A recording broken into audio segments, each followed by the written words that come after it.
వాళ్ళని ఇంట్లో కూర్చుండబెట్టు కూడా కూడా ఇంట్లో కూర్చుండబెట్టు చూసినావు ఒకడ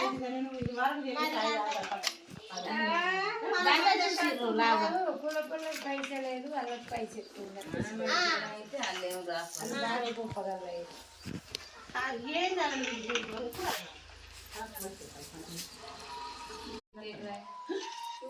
పిల్లలైతే ఒక్కరిద్దరికి ఎట్లా తీసుకుని కూడా తింటాను చేత మా ఇదే ఏడవైంది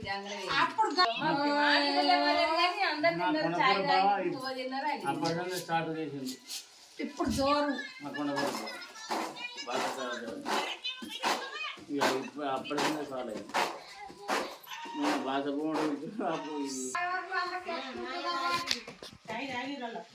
గదే గదే పావు గదే మా ఇంట్లో మా ఇంటికి గొల్లు గొల్లోనేమో ఆ ఇట్లా కూర్చుండబెట్టు మాలోనేమో ఇంట్లో కూర్చుండబెట్టు